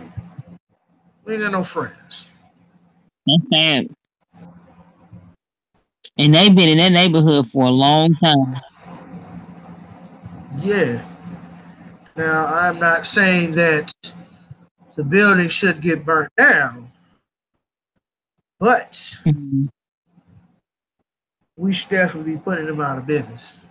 Like, shouldn't nobody be shopping there? Yeah. And if they food old, I wonder what else they got going on. Roaches, rats, what's up? And your food a year old. And your stuff probably older than that. Man. Oh, I think they had some stuff in there that was 2 years old too. Because there's more to that video, and then there's another one they was doing too. These two black females had exposed them. Shame. Let me see. Swimming while black, Rebecca. Mm. A mother and a daughter at a hotel swimming, and this suspected white supremacist came over to them and asked them had they taken a shower before getting in the pool. And Wow. says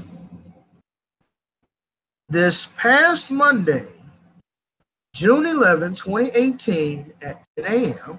Pacific Standard Time, while on vacation, summer vacation at the Westin Hotel in Pasadena, California, my 5-year-old daughter and I were approached by a white man while swimming in the hotel pool.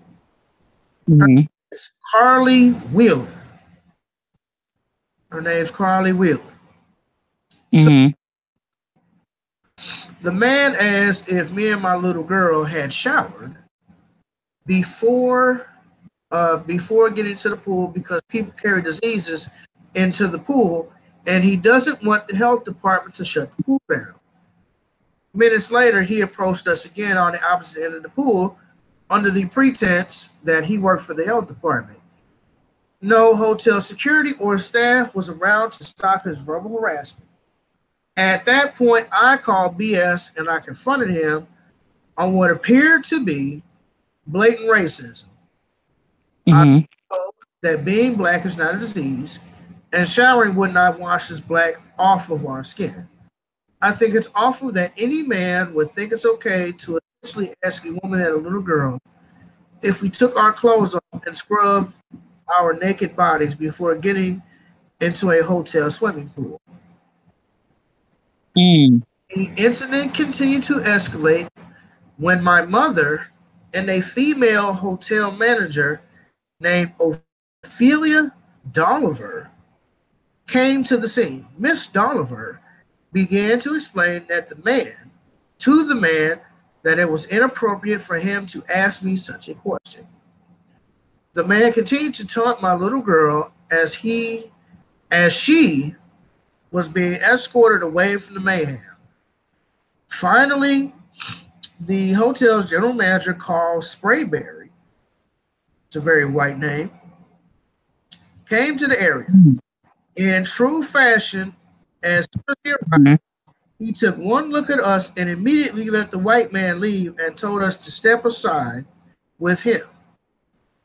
After many failed attempts at pleading with Mr. Sprayberry to not let the man go, but to find out who he was, but to instead find out who he was, we left.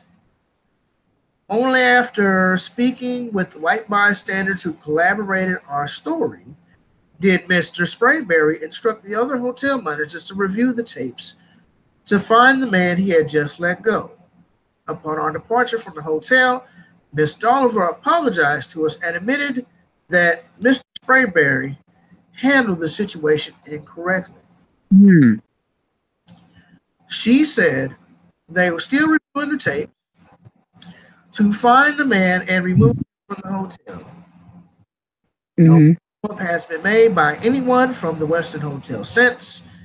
It's sad I had to explain to my beautiful little 5-year-old brown-skinned girl why in 2018 a white man would okay to ask a little girl and her mom if we showered our presumably dirty black skin before entering a swimming pool. I have to teach my innocent child that no matter how much we educate ourselves with degrees, no matter what career we choose, no matter if we own a nice home in a gated community or drive a nice car, there are still people in this world who will not like us just because of the color of our skin. And even worse, there are people in this world in positions of power and authority like Carl Sprayberry that will not stand up for us when they know it's wrong, that they were treated that way, Rebecca.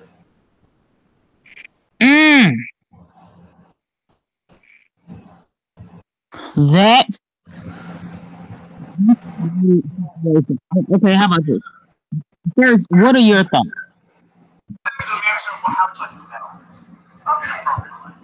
You have no right to do what you did. I simply asked to be showered. Okay, we showered and I'm a manager. I'm out there. Okay. Because that's one of the rules. Now I'm not you guys, but I'm tired of anything. So that's the white asshole that accused him of showering, and the other lady is, I guess, the hotel manager or whatever.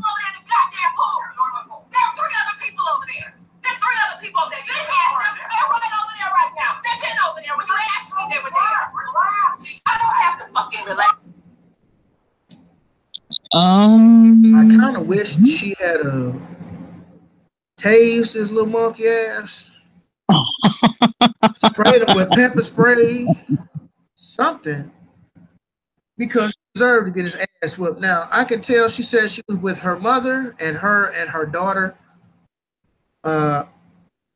Hopefully she is not a single mother or a single parent. Maybe, hopefully.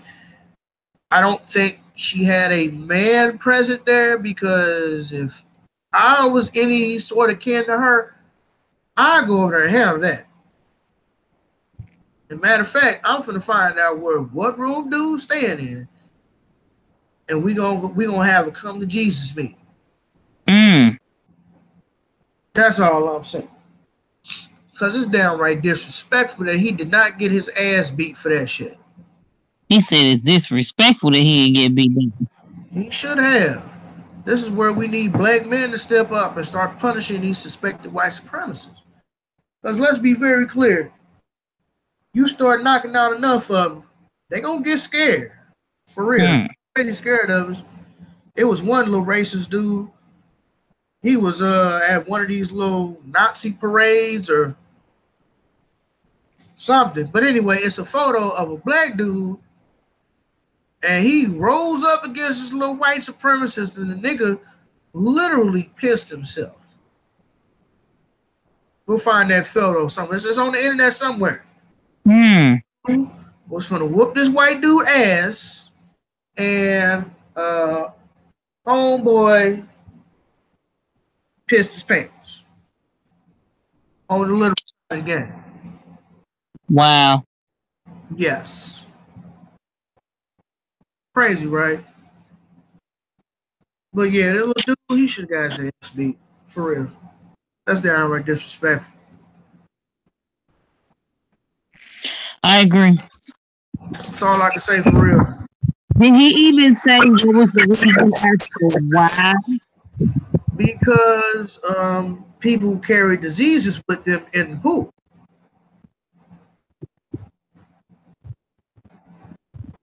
Are you on mute, sister? I feel like he would ask somebody who was white if they took the shower. No, and she said that. She's like, there's 3 other goddamn people over there. You didn't ask them. But I mean, if you think about it, you already know that was some racial shit. That's why you put chlorine and other chemicals in the water to treat the water, to keep it clean, to keep it at a proper pH, you know, to kill any little diseases and stuff like that. Wow, that's crazy. That's some that cool. That is some. I didn't punch him in the face. I ain't gonna even lie to you. She should have, and she should have grabbed her stuff and checked out. I probably would have punched him in the face. All right. In other STL news, St. Louis will no longer prosecute weed under 100 grams. Really? When did that happen? I guess a few weeks ago. They might as well just go ahead and make it legal. That's what they're about to do anyway. But it's still illegal on the federal level. So even if it's still gonna be one of those things where the feds can still come get you. If you black, if you white, they'll probably let you be cool. But if you black and you got a whole brewery, dispensary, and some more shit, oh yeah, they probably gonna come get you. Mm-hmm. Mm-hmm. Where is the article? Where is the article? Where? I don't know where it's at. But yeah. They're no longer prosecuting for under 100 grand. That's good. It's a step in the right direction. Mm-mm. So I don't know really why outlaw weed in the first place, because it's niggas. Niggas is gonna get high, they're gonna smoke their reefers, and they're gonna fuck our women. Oh! My daughter, no niggas gonna be sleeping with my daughter. When he say, "You wanna be me?" Right. Yes. Okay, I found an article. We've had a lot of St. Louis news this week. Mm-hmm.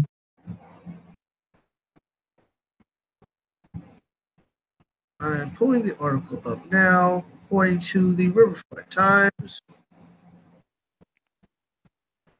first St. Louis Board of Aldermen voted to handle marijuana possession more like a traffic ticket than a criminal case, deciding in 2013 that anyone caught with 35 grams or fewer would be educated through the city's low-level courts at the circuit attorney office. And then in March, the alderman reduced the fine assessed from such citation to $100 from $100 to $500 to just $25. And now, St. Louis Circuit Attorney Kim Gardner says her office won't prosecute cases involving 100 grams of marijuana or less unless they are aggravating circumstances. Effective immediately, we will no longer issue possession of marijuana cases under 100 grams as the charge. So you're still going to get charged. Right. But it's just not possession. Right. And she goes on to say, is it fair to say that marijuana is now effectively decriminalized in St. Louis? Well, maybe not so fast. Yeah. So what do you think about that? I think, according to this great state of misery, it's probably a trap, perhaps. I cannot say. But it's not like I care for real, because I ain't riding around that much marijuana in the car. But that's just me. I'm just trying to figure out what they're going to try to do. You know what I mean? Well, you know, if you got it bagged up, they'll hit you with intent to distribute. Really? Oh, yeah. That's crazy. I know, right? Let me see. There are some more St. Louis news that I wanted to talk about today. It was involving a murder over a carjacking. Who died? It's a young lady. Her name is Portia Owens. On June 11th, She was killed in front of her kids over her car on Lord and Princess in North St. Louis County. So it was a little young thug ass little black dude who tried to carjack her and stole her car, killed her over it. And they did find dude, and they gonna prosecute him to the fullest extent of the law. Now, one of the things that sparked a debate when I posted it, I said it's sad that another sister had to be slain as a result of white supremacy. And a lot of people was like, "Oh, that ain't got nothing to do with no white supremacy. Ooh, he did that because he's evil and this, that, and the third." Like, okay. But look at the circumstances surrounding the situation. Who are the ones who take the resources from the community and strategically plant guns and drugs down here? So, clearly said, not saying that dude is not at fault. He is definitely at fault, and he should do the time for the crime that he did. But again, trying to get black people to look at the bigger picture is like pulling teeth, good teeth. See, black people look at the box like this. This is the box. He killed her carjacking. This is the box. I look at it like, okay, that's a box, but a box within a larger box. And that larger box is the system of white supremacy. What do you think?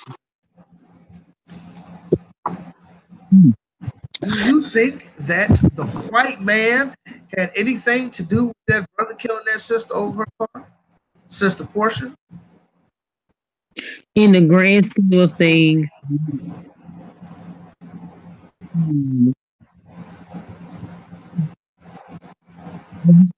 different things like that. I agree. In regards to the picture of it all, I agree that Microphone.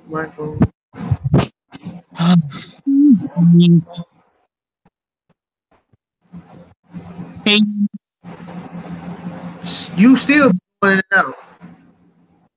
That's because I don't have headphones anymore. Can you hear me?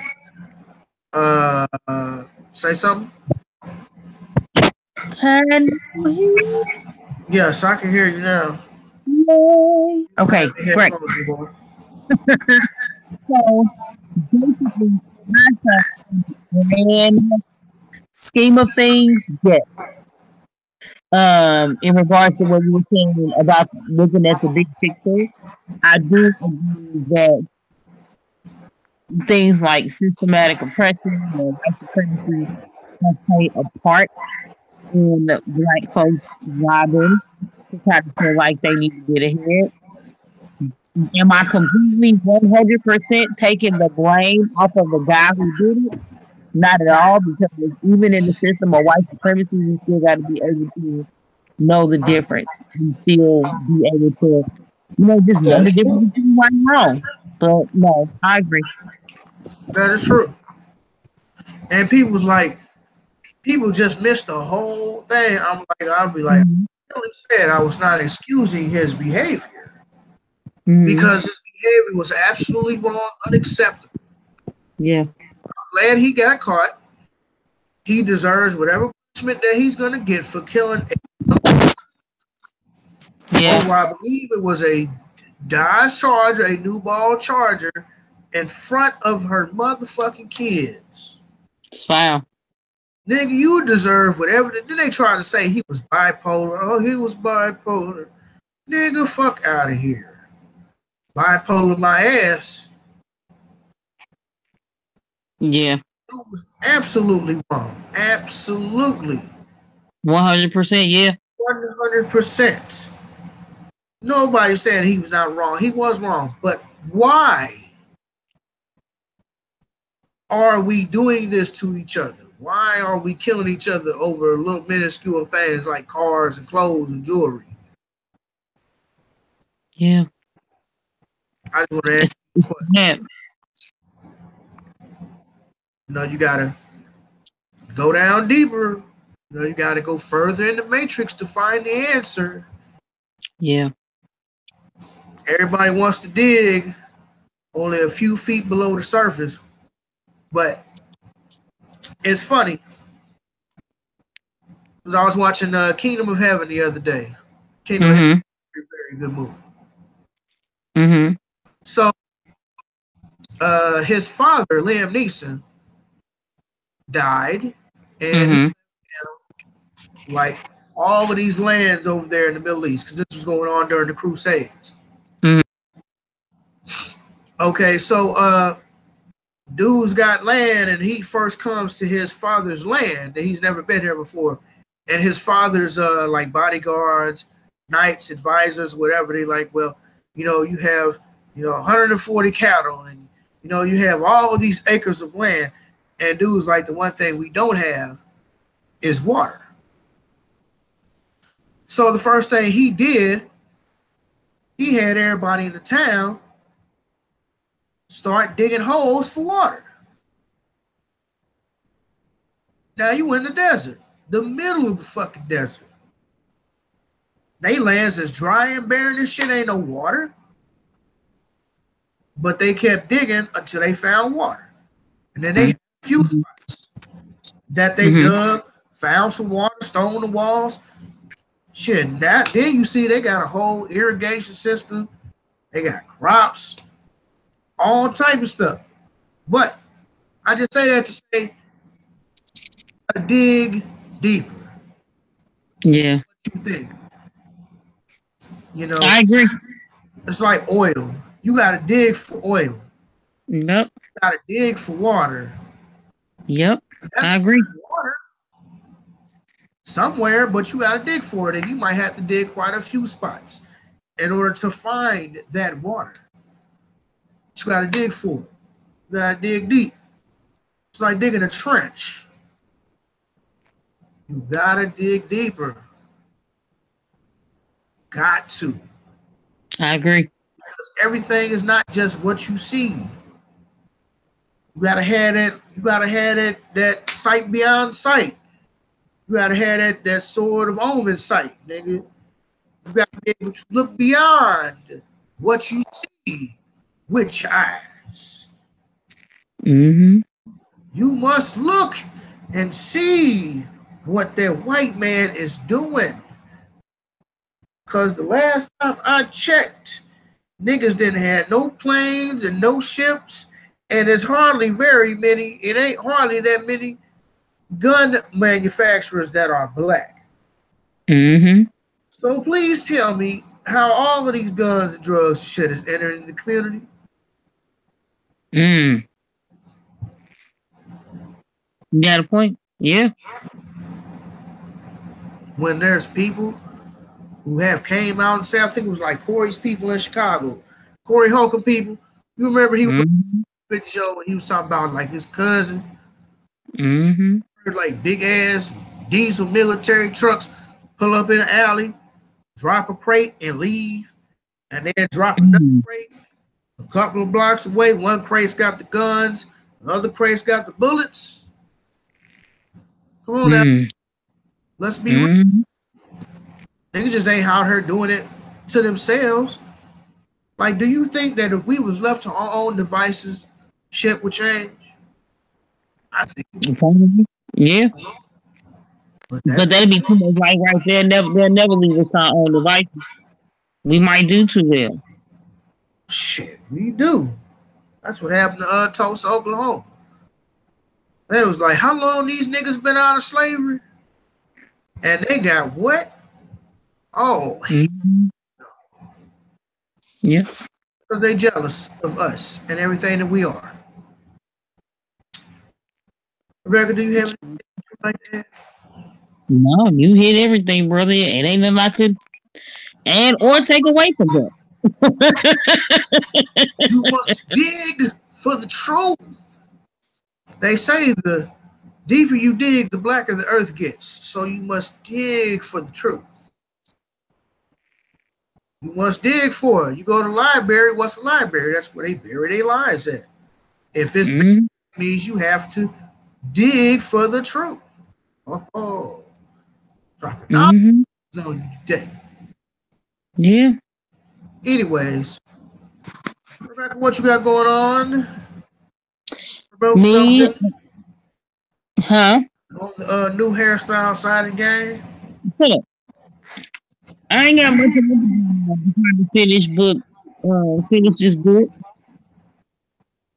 It's turning out pretty good. Right. Doing a couple. I got a blog post that I gotta submit this piece for. But other than that, nothing much, man. Going to work, working out, same. Right. I did a little bit of that after coming off of a 2-week hiatus for a dislocated shoulder. Your boy had got back. As you could tell, on the motherfucking Scott Steiner side of the game. Yeah, man. That nigga used to be like, y'all know about that. Only the old school wrestling fans know about Scott Steiner. Yes. Yeah, I can't really say that I got anything special going on with me. I'm pretty sure I get to speak Sunday. Okay. So it's the 4th Sunday, so I haven't quite decided what I'm going to do yet. It will be a lesson on accountability, or it will be about the rich man entering heaven. Easier for camel than rich man. You know, it's easier for a camel to enter the eye of needle than it is a rich man to enter heaven. And the rich man's like, Lord, I want to be down. What's good? And then Lord, like, hey, look, you don't need nothing. My Father will provide. Just give everything that you got to everybody else. And just come with me. And nigga was like, So I was thinking about doing that. And so there's nothing wrong with having wealth and riches. But as you can see, the rich man hoarded his wealth and resources and did not want to give them up. Thus, he will be denied a place in, quote, heaven. Or I will use the Israelites wandering in the desert for 40 years for a whole stinking thinking a generation had to die off. And that would be about accountability. Because God gave them a task. They knew what they needed to do.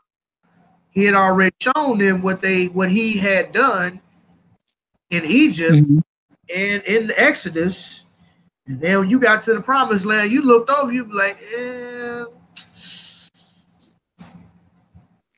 oh no, God. Look, I know what you did for me over there, and that's cool and all, but this, can't do this. God, like, oh, okay, that's cool. Just take your ass back in that desert. So, accountability. Literally, a whole generation had to die off.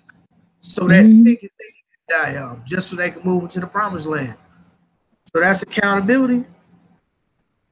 Plus, it's like, you know, those who got this stinking thinking, leave them in the desert, leave them in the wilderness, let them die off so that we can enter our promised land. So it'll be one of the two. I might put both of them together and just ask which one they want. But either way, I think both of them are actually interesting concepts. What you think, baby?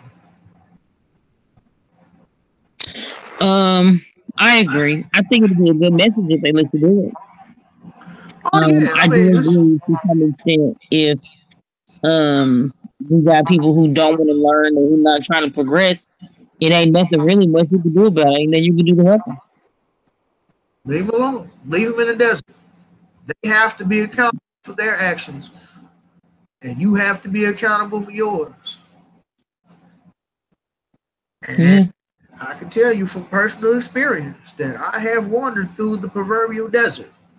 And you wonder why you ain't getting that job that you wanted, or your car break down and shit ain't going your way because you ain't making the right decisions. Trust me, I can speak on it from personal experience. Nigga, I have been through the wilderness. Shit ain't going right.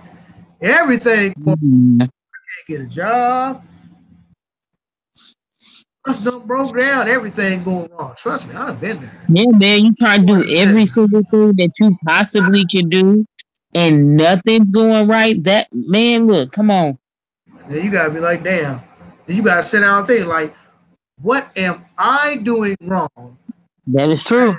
Keeping me in this situation. This is like Zoe say all the time. You're not going to exit this situation until you learn what it is that you're supposed to learn. That's true. Tell people that all the time. You upset about learning the lesson or continuously going through the same situation, but you're going through the same situation because you haven't learned the lesson yet. What are you doing that's stopping your life progression? But that's going to cause for people to take accountability, and some people ain't ready to do that. Oh shit. Hey, what's up, big bro? Hello? Oh shit. Pocket dial. It happened. But yeah, I tell people that all the time, like, what are you doing in your life that's stopping your life progression? Kim, people don't want to answer that question. Kim, what are you doing to stop your life's progression? You stupid. Really? Yes. I'm gonna be just that petty. You are that petty. I see.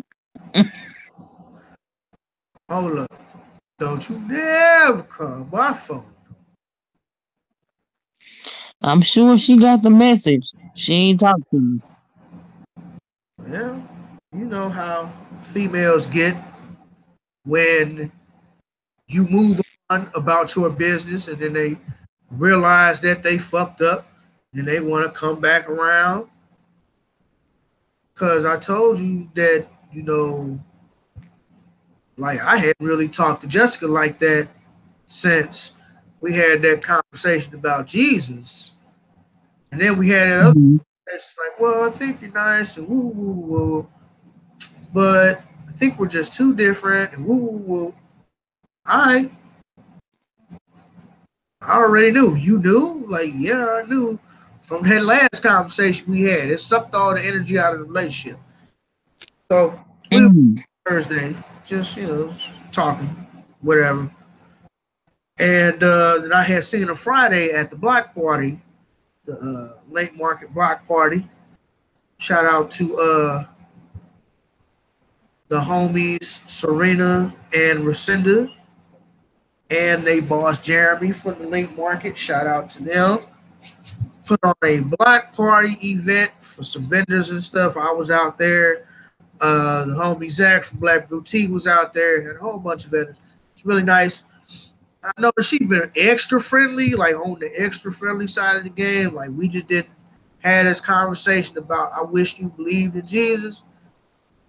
And although I will say that the chemistry is still there between me and her, I know we're gonna run into that because we're gonna have this conversation again about our religious beliefs, and you're gonna hit that roadblock because you refuse to study outside of the Bible.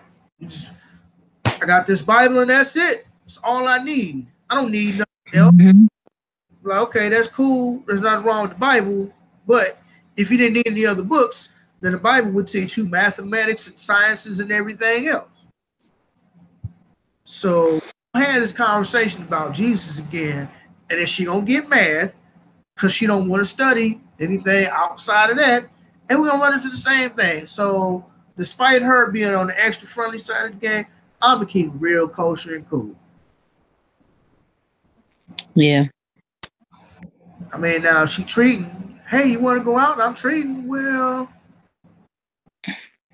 I guess a little dinner won't hurt. I'm a little hungry. Sure. Where are we going? No, I'd have to turn it down. I couldn't do it. I'd feel like a total jerk knowing that I don't want to pursue it. I just used her for dinner. That kind of made me an asshole. Not gonna lie. You stupid.